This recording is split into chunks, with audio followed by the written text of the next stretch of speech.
Hello guys. आज के stoichiometry के लेक्चर में हम क्वेश्चन सॉल्व करेंगे। तो ग्रेविमेट्रिक एनालिसिस के कुछ क्वेश्चन सॉल्व करेंगे। सबसे पहला है डिग्री ऑफ हार्डनेस के बेसिस पे एक क्वेश्चन है। डिग्री ऑफ हार्डनेस भी ग्रेविमेट्रिक एनालिसिस के अंदर ही आती है एक तरीके से। तो डिग्री ऑफ हार्डनेस के बेसिस पे एक क्वेश्चन है। तो क्वेश्चन क्या है, कैलकुलेट करना है हमें वेट ऑफ कैल्शियम ऑक्साइड। ठीक है, calcium oxide required to remove the hardness. हमें हार्डनेस पानी में से कम करनी है। कब कम होती है? जब टेम्पररी हार्डनेस होती है। टेम्पररी हार्डनेस किसकी वजह से होती है? बाइकार्बोनेट्स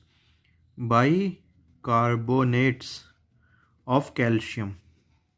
कैल्शियम के जो बाइकार्बोनेट्स होते हैं उनकी वजह से टेम्पररी हार्डनेस होती है। तो हमें उस टेम्पररी हार्डनेस को रिमूव करना है with the help of CaO। मतलब कैल्शियम ऑक्साइड अगर हम उस हार्डनेस वाले पानी में डालेंगे तो वो कुछ कैल्शियम बाइकार्बोनेट से रिएक्ट करेगा एंड जो टेम्पररी हार्डनेस आई होगी उसकी वजह से पानी में वो रिमूव हो जाएगी। ओके, तो ऑफ 10⁻⁶ लीटर वाटर कंटेनिंग कितना कैल्शियम हाइड्रोक्साइड पड़ा हुआ है दे रखा है इन्होंने, कैल्शियम बाइकार्बोनेट पड़ा हुआ है इन्होंने दे रखा है 1.62 gram of calcium bicarbonate CaHCO3 whole twice twice है ये CaHCO3 whole twice in 1 litre. अगर 1 लीटर में इतने ग्राम कैल्शियम बाइकार्बोनेट पड़ा है तो 10⁻⁶ लीटर्स ऑफ वाटर में से मुझे हार्डनेस हटाने के लिए कितना CaO चाहिएगा। क्वेश्चन समझ में आ गया सबको?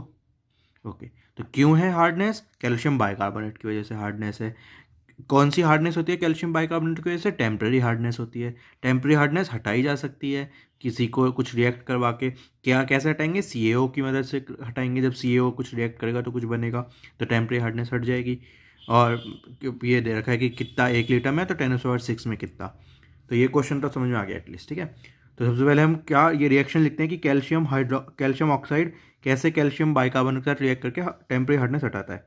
तो जो कैल्शियम ऑक्साइड है वो रिएक्ट करता है कैल्शियम बाइकार्बोनेट के साथ। तो क्या फॉर्म होता है? 2 मोल्स तो फॉर्म होते हैं CaCO3 के प्लस H2O। तो जो कैल्शियम कार्बोनेट है उसकी वजह से कोई हार्डनेस नहीं होती, इसकी वजह से जो हार्डनेस होती है वो कुछ नहीं होती। ठीक है, कैल्शियम कार्बोनेट हार्डनेस नहीं लाता पानी में। कैल्शियम के बाइकार्बोनेट्स लाते हैं और कैल्शियम के सल्फेट्स, कैल्शियम एंड मैग्नीशियम के क्लोराइड्स एंड सल्फेट्स लाते हैं। ठीक है ना। हार्डनेस किसकी वजह से होती है? 2 टाइप की हार्डनेस होती है, लिख देते हैं, नोट में कर देते हैं। नोट में आपको ये बता देता हूँ। जो हार्डनेस हमने पहले भी बात की थी, मैंने शायद जब नहीं बताया था, आप कर लो। हार्डनेस में 2 टाइप की होती है, एक तो टेम्परेरी, एक परमानेंट। टेम्परेरी और परमानेंट। तो टेम्परेरी किसकी वजह से होती है? टेम्परेरी होती है ड्यू टू बाइकार्बोनेट्स और परमानेंट होते हैं due to chlorides and sulphates of किसके? Calcium and magnesium. तो अगर कैल्शियम का बाइकार्बोनेट या फिर मैग्नीशियम का बाइकार्बोनेट है तो टेम्परेरी हार्डनेस होगी, और कैल्शियम का क्लोराइड है, कैल्शियम का सल्फेट है, मैग्नीशियम का क्लोराइड है, मैग्नीशियम का सल्फेट है, तो परमानेंट हार्डनेस होगी। तो टेम्परेरी हार्डनेस को हम हटा सकते हैं, परमानेंट हार्डनेस को हम नहीं हटा सकते नॉर्मली केमिकल की रिएक्शन करवा के। तो हम टेम्परेरी हार्डनेस की बात कर रहे हैं यहाँ पे। तो यहाँ पे हमारा कैल्शियम का बाइकार्बोनेट है इस क्वेश्चन में, तो उस टेम्परेरी हार्डनेस ये हटाई जा सकती है। कैसे हटाई जा सकती है? अगर हम CaO के साथ रिएक्ट करवाएंगे तो कैल्शियम कार्बोनेट बनेगा। कैल्शियम कार्बोनेट की वजह से आप देख सकते हो कोई हार्डनेस नहीं होती, राइट। तो पानी में से हार्डनेस हट जाएगी। तो ये रिएक्शन होगी जिसकी वजह से हम पानी में से हटा सकते हैं बेसिकली ये। तो ये वाला जो पार्ट था, यहाँ से जो आपने ये नोट के साथ आपको ये नॉलेज होनी चाहिए, हार्डनेस वाला पार्ट था। आपको ये रिएक्शन लिखे हुए आनी चाहिए, ये आपकी लाइक जनरल नॉलेज या फिर हार्डनेस वाला पार्ट था। एक बार आपने ये रिएक्शन लिख ली तो डिग्री ऑफ हार्डनेस वाला बेसिकली आपका काम एक तरीके से खत्म हो गया। अब तो क्या काम बन गया? ये बन गया आपका ग्रेविमेट्रिक एनालिसिस वाला काम, जो कि आपको बताता है कि 1 मोल कैल्शियम ऑक्साइड का 1 मोल कैल्शियम बाइकार्बोनेट के साथ रिएक्ट करके 2 मोल कैल्शियम कार्बोनेट के बनाता है। ओके, तो अब आपको पता है कि इसके कितने मोल्स हैं, आपको एक तरीके से पता है, क्यों? आपको वेट दे रखा है इसका 1.62 grams of calcium bicarbonate in 1 litre. आपको पता है कि मोल्स कितने होंगे। आप यहाँ से निकाल सकते हो कितने मोल्स होंगे, given weight divided by molecular weight, right. और आप ये भी तो आप बेसिकली ये निकाल सकते हो कि इसके कितने मोल्स होंगे। तो इसके मोल्स होंगे, इसका मॉलिक्यूलर वेट जो होगा वो 162 ही होता है कैल्शियम बाइकार्बोनेट का। तो कैल्शियम बाइकार्बोनेट के 0.01 मोल्स हैं, राइट, इन 1 लीटर। और कंसनट्रेशन में बात करें तो 0.01 मोलर कंसनट्रेशन है कैल्शियम बाइकार्बोनेट की। आपको इसको ही पता है 0.01 मोल्स हैं। कितने में मोल्स हैं ये? 1 लीटर में मोल्स हैं। ओके, तो 1 लीटर में से हमें अगर टेम्परेरी हार्डनेस हटानी है तो कितने मोल्स चाहिए CaO के भी 0.01 ही चाहिए, 1 लीटर में से हटानी है, 10.6 में से हटानी है तो मल्टीप्लाइड बाय 10.6। तो हटाने के लिए टू रिमूव टेम्परेरी हार्डनेस,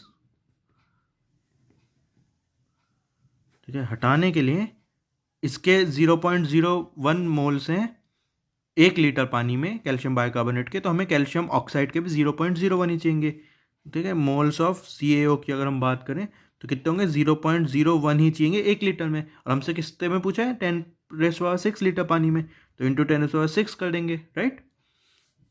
तो आपको समझ में आता है ना कि जितने मोल्स इसके होंगे उतने मोल्स, ये ग्रेविमेट्रिक एनालिसिस आता है कि इसके मोल्स कितने इसके मोल्स कर करेंगे, तो दोनों का आप देख सकते हो स्टोइचियोमेट्रिक कोएफिशिएंट 1 है, तो मतलब जितने इसके मोल्स होंगे उतने ही इसके मोल्स होंगे, ओके। तो इसके अगर 0.01 मोल्स हैं 1 लीटर पानी में, तो इसके भी 0.01 मोल्स ही चाहिए होंगे हमें 1 लीटर पानी में से इसको पूरा रिएक्ट करवाने के लिए, ताकि पूरी रिएक्शन हो जाए, ये कैल्शियम बाइकार्बोनेट हट जाए और सिर्फ कैल्शियम कार्बोनेट बने पानी में।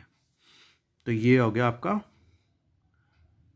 ठीक है। तो आपके मोल्स हो गए बेसिकली CaO 0.01 इंटू 10⁻6, इतने आपके मोल्स हो गए। आपको इसका अगर क्या पूछा जाए, वेट पूछा था आपको शायद, इसका कैल्शियम ऑक्साइड का कितना वेट चाहिए, तो आपके मोल्स पता है तो वेट कैसे निकालोगे, इनटू उसके मॉलिक्यूलर वेट से डिवाइड कर दोगे कैल्शियम कार्बोनेट के। ये मॉलिक्यूलर वेट कितना होता है कैल्शियम कार्बोनेट का, कैल्शियम ऑक्साइड का सॉरी, बेटा 56।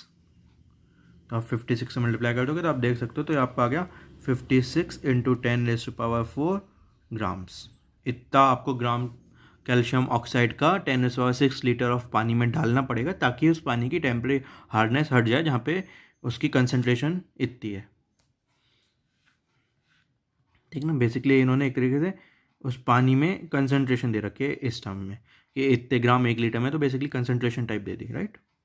तो आप देख सकते हो कि इसके इतने मोल्स 1 लीटर में, तो कितने मोल्स 10⁻⁶ में निकाल सकते हो, उतने ही मोल्स आपके CaO पे चाहिए ग्रेविमेट्रिक एनालिसिस आया। तो ये बेसिकली आपका degree of hardness plus gravimetric analysis का कॉम्बिनेशन करके एक क्वेश्चन था, जहाँ पे ग्रेविमेट्रिक एनालिसिस बहुत सिंपल था, डिग्री ऑफ हार्डनेस की थ्योरी थोड़ी थी जो कि आपने यूज़ करी। ओके ये एक और क्वेश्चन है ग्रेविमेट्रिक एनालिसिस का, सिंपल ही क्वेश्चन है, करते हैं। तो एक मिक्सचर हमें गिवन है किसका, NaCl और Na2CO3 का, ठीक है। NaCl sodium chloride, Na2CO3 sodium carbonate. तो सोडियम क्लोराइड और सोडियम कार्बोनेट का हमें एक मिक्सचर गिवन है, दोनों सॉल्ट्स टाइप है एक तरीके से, ये सॉल्ट है ये एसिडिक सॉल्ट है, पर ठीक है, लेकिन हमें मिक्सचर गिवन है। इस गिवन ऑन हीटिंग, हीट करने पे 12 gram of the mixture with dilute HCl। तो इस मिक्सचर का हमने 12 ग्राम सैंपल एक तरीके से लिया और उसे हम हीट कर रहे हैं, और कैसे हीट कर रहे हैं, HCl के साथ हीट कर रहे हैं, मतलब HCl के साथ रिएक्शन करवा रहे हैं। इस लाइन का मतलब क्या हुआ कि 12 ग्राम इस मिक्सचर को हम HCl के साथ रिएक्ट करवा रहे हैं और कंडीशन है हीटिंग की, ओके। तो उसमें कुछ एक गैस इवॉल्व होती है CO2, तो उसकी हमें कितना अमाउंट ऑफ गैस इवॉल्व हुई 2.24, ये हमें दे दी गई, ओके जी। किस कंडीशन पे इवॉल्व हुई ये भी दी गई, एट नॉर्मल टेम्परेचर पे इवॉल्व हुई है, ओके। और हमसे क्या पूछा गया, उस मिक्सचर में कंपोनेंट्स क्या, उस मिक्सचर जो ये मिक्सचर था NaCl और Na2CO3 का, इसका रेशियो क्या है कंपोनेंट्स का, मतलब कौन सा कितना है कौन सा कितना है, amount of the 2 components in the mixture, ये हमसे पूछा गया। तो क्या था देख लेते हैं। ये आपका एक मिक्सचर था जिसमें आपका NaCl था प्लस Na2CO3, ये आपका कुछ मिक्सचर था, इसको हमने HCl के साथ रिएक्ट करवाया। तो HCl के साथ ये भी रिएक्ट कर सकता है, ये भी रिएक्ट कर सकता है। इनिशियल हम अभी मैं कह नहीं रहा क्या करेगा, मैं सोच रहा हूँ कि ठीक है ये भी रिएक्ट कर सकता है, ये भी रिएक्ट कर सकता है, तो एक रिएक्शन होगी कुछ, दूसरी रिएक्शन होगी कुछ, ओके। ये तो किसी एक रिएक्शन में मान लो इस वाली में CO2 निकल गया, तो हमें CO2 का अमाउंट बता दिया, राइट, कि कितना निकला है। तो आप इसकी मदद से ये निकाल सकते हो कि कितना हमारे केमिकल्स यूज़ हुए होंगे, तो उसकी वजह से आपका एक का वो निकल जाएगा, तो दूसरे का 12 ग्राम में से माइनस करके निकाल लोगे। कुछ को समझ में आया क्या हुआ। तो अगर आप देखोगे NaCl और Na2CO3 में से, आप बता ही दे रहा हूँ मैं कौन सा रिएक्ट करता है। NaCl जो है वो जब HCl के साथ रिएक्ट करता है तो कोई रिएक्शन नहीं होती, नो रिएक्शन, ठीक है ना। एक बेसिकली सॉल्ट है, न्यूट्रल सॉल्ट है बिल्कुल, और HCl एसिड है, तो न्यूट्रल सॉल्ट और एसिड में कोई रिएक्शन नहीं होती। Na2CO3 जब HCl के साथ करता है तो रिएक्शन होगी, क्योंकि जो Na2CO3 है वो बेसिक सॉल्ट है, बेसिकली जो बेस वाला फैक्टर है वो थोड़ा बड़ा है, HCl एसिडिक है, तो बेस प्लस एसिड की रिएक्शन होती है। तो क्या रिएक्शन होती है, Na2CO3 प्लस इसकी जब आप रिएक्शन करोगे तो बेसिकली आपका NaCl बनेगा, प्लस आपका क्या बनेगा, पानी बनेगा, प्लस आपका क्या बनेगा, CO2 बनेगा, यहाँ 2 NaCl बनेगा और ये 2 HCl के साथ रिएक्ट होगा, आपकी रिएक्शन बैलेंस भी हो गई। तो ये दो रिएक्शन होंगी, तो NaCl तो कोई रिएक्ट नहीं करेगा, Na2CO3 रिएक्ट करेगा। तो आप देख सकते हो, आपको क्या बता दिया गया, आपको रूम नॉर्मल टेम्परेचर पे बता देगा कि CO2 कितना निकला, 2.24 ग्राम ऑफ CO2 निकला है, ये आपको बता दिया गया। तो आप सोच सकते हो कि Na2CO3 कितना होगा, आप यहाँ से निकाल सकते हो कि इसका जो 1 मोल है वो इसका 1 मोल, तो 1 मोल ऑफ Na2CO3 1 मोल अगर Na2CO3 का है तो वो 1 मोल ही CO2 को निकालता है, ये आपको पता है। तो आप अगर यहाँ पे इसकी वजह से कितने मोल्स हैं तो आप निकाल ही सकते हो, CO2 के कितने मोल्स हैं, CO2 के कितने मोल्स हैं, 2.24 डिवाइड बाय CO2 का मॉलिक्यूलर वेट कितना है 44, तो इतने मोल्स CO2 के निकले हैं, राइट। इसमें तो कोई परेशानी नहीं, आपको CO2 का जितना इवॉल्व हुआ है CO2 गैस उसका मास दे दिया गया 2.24 ग्राम्स, तो आप उसके मोल्स सिंपल निकाल सकते हो। तो हमने सीख रखा है ग्राम्स को मोल्स में कैसे कन्वर्ट करते हैं, मॉलिक्यूलर वेट से डिवाइड करके। तो आपको पता है कितने मोल्स CO2 के निकले हैं, इतने मोल्स निकले हैं जी, आपको ये बात पता चल गई। आपको स्टोइचियोमेट्रिक एनालिसिस से ये पता है कि 1 मोल CO2 का कब निकल रहा है, जब 1 मोल Na2CO3 का, मतलब 1:1 रेशियो है कि जितने इसके मोल्स होंगे उतने ही इसके मोल्स CO2 के निकलेंगे। अब आपको CO2 के मोल्स पता है कितने निकले हैं, तो इसका मतलब आपको ये भी पता है कितने Na2CO3 के मोल्स होंगे, 2.24 डिवाइड बाई 44, राइट। इतने मोल्स होंगे किसके, Na2CO3 के। तो आप ये निकाल सकते हो कि Na2CO3 का वेट कितना होगा, कितना वेट होगा, इनटू उसके मॉलिक्यूलर वेट से डिवाइड कर दो, 106 ग्राम्स होता है, 106 ग्राम्स होता है Na2CO3 का मॉलिक्यूलर वेट। तो आपने मॉलिक्यूलर वेट से डिवाइड कर दिया तो आपको Na2CO3 के मोल्स पता, ग्राम्स पता चल गए कितने ग्राम्स थे, 5.4 ग्राम्स आएगा। अगर आप मल्टीप्लाई करोगे, काटा पीटी कर लेना, मैंने करी नहीं, तो 5.4 ग्राम्स आएगा। तो क्या मतलब हुआ इसका, बेसिकली ये आपको समझ में आना चाहिए कि आपको इसके ग्राम्स पता थे, आप इसके मोल्स निकालोगे, इसके मोल्स की मदद से आपके इसके मोल्स निकल जाएंगे और इसकी मोल्स की मदद से आपको उसका वेट निकल जाएगा, राइट। मोल्स में बेसिकली मोल्स का एक ब्रिज होता है, आपको इधर वाले से इधर वाले पे भी जाना है तो मोल्स के ब्रिज से जा सकते हो। आप ये नहीं कह सकते कि इसके 2.24 ग्राम्स निकले हैं तो इसके भी 2.24 ग्राम्स होंगे। ग्राम्स में हम एनालिसिस नहीं कर सकते, मोल्स में एनालिसिस करते हैं। तो जो भी वेट किसी भी, अगर आपको प्रेशर के टर्म में दे रखी होती गैस या फिर किसी भी क्वांटिटी के टर्म में आपको गैस दे रखी होती, आप सिंपल क्या करते हैं, उससे पहले मोल्स के टर्म्स में कन्वर्ट करने की कोशिश करते, जो कि हमने किया।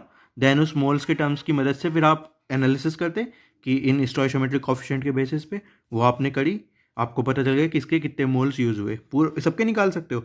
CO2 के 2.24 जितने भी कुछ हैं मोल्स, Na2CO3 के उतने ही होंगे, HCl के उसके दुगने होंगे, मतलब 2 into 2.24 divide by 44 moles of HCl use हुए होंगे इस क्वेश्चन में, इस रिएक्शन को करवाने के लिए। NaCl के कितने मोल्स बने होंगे आप ये भी निकाल सकते हो कि 2 मोल्स बने होंगे। समझ में आ रही है ना बात। तो ये बात हुई, तो 5.4 ग्राम्स ऑफ Na2CO3 इस रिएक्शन में यूज हुआ होगा, तब जाके हमारा इतनी CO2 निकली होगी। अगर मतलब इससे कम होती Na2CO3 की क्वांटिटी तो इतनी CO2 नहीं निकलती, इससे ज़्यादा होती तो ज़्यादा निकलती। ओके, तो ये हमारी कहानी थी बेसिकली। तो वो आपने देख ली। तो Na2CO3 का आपके पास वेट आ गया। टोटल मिक्सचर का आपको वेट पता ही था, 12 ग्राम का मिक्सचर था, राइट। इसमें NaCl भी था, Na2CO3 भी था, इसमें आपको इसका वेट पता चल गया 5.4 ग्राम से। तो 12 में से 5.4 घटा दो, 12 में से 5 गए 7, 6.6 ग्राम्स, 5.4 ग्राम्स। तो आपका जो अमाउंट निकालना था कि दोनों कंपोनेंट्स का मिक्सचर में कितना है वो आ गया। तो ऐसे होता है। तो आपको इसमें क्या क्या इंपॉर्टेंट था, एक तो आपको रिएक्शन पता होनी चाहिए थी। रिएक्शन बहुत इंपॉर्टेंट होती है केमिस्ट्री में, अगर आपको रिएक्शन ही नहीं पता होंगी तो आप आगे का क्वेश्चन करना बड़ा हार्ड हो जाएगा। तो आपको पता होना चाहिए कि NaCl HCl के साथ रिएक्ट नहीं करेगा, Na2CO3 जब HCl के साथ रिएक्ट करेगा तो क्या बनेगा। तो ये प्रैक्टिस से आता है थोड़ा बहुत। आप जितना ज़्यादा अपने क्वेश्चन सॉल्व करोगे, जितना ज़्यादा आपका डाटाबेस बढ़ता जाएगा, जितनी ज़्यादा आपकी रिएक्शंस आपके डाटाबेस में बढ़ती जाएंगी, उतना ज़्यादा इंपॉर्टेंट होगा कि आप क्वेश्चन सॉल्व कर पाओगे, तो सिंपल हो जाएगा क्वेश्चन सॉल्व करना। और एक बार रिएक्शन लिख ली फिर तो आपके अगर बेसिक कॉन्सेप्ट्स क्लियर हैं तो मतलब लाइक ज़्यादा टिगड़मबाजी कुछ करनी नहीं, बिल्कुल ही टुच्चा क्वेश्चन बन गया। रिएक्शन दे दी, एक का अमाउंट दे दिया, दूसरे का अमाउंट पूछा है, ये क्वेश्चन बन गया। स्टोइचियोमेट्रिक का ग्रेविमेट्रिक एनालिसिस का सबसे बेसिक क्वेश्चन है कि रिएक्शन दे दी आपको, ये रिएक्शन दे दी A+B गिव्स C+D, आपको ये रिएक्शन दे दी अगर, और आपको इसका अमाउंट दे दिया ग्राम्स में, तो फिर A और B का अमाउंट पूछा है, C का अमाउंट पूछा है। तो ये सबसे सिंपल क्वेश्चंस होते हैं कि ग्राम्स में दिया है, उसको मोल्स में कन्वर्ट करो पहले, फिर इसके मोल्स के स्टोइचियोमेट्री के बेसिस में आपको सबके मोल्स पता चल जाएंगे, और फिर सबको आप ग्राम्स में कन्वर्ट कर सकते हो उनके खुद के मॉलिक्यूलर वेट से मल्टीप्लाई करके। तो ये स्टोइचियोमेट्रिक का एनालिसिस का बेसिक पार्ट है, बिल्कुल बेसिक फंडा है, तो लाइक बेसिक कॉन्सेप्ट है। तो बेसिक कॉन्सेप्ट लगा, बस इसमें इंपॉर्टेंट क्या था कि आपको रिएक्शन आनी चाहिए। चलो, तो आज हमने ग्रेविमेट्रिक एनालिसिस के 2 टाइप के क्वेश्चन कर लिए, बाकी कुछ और क्वेश्चन अगले लेक्चर में करेंगे। Thank you.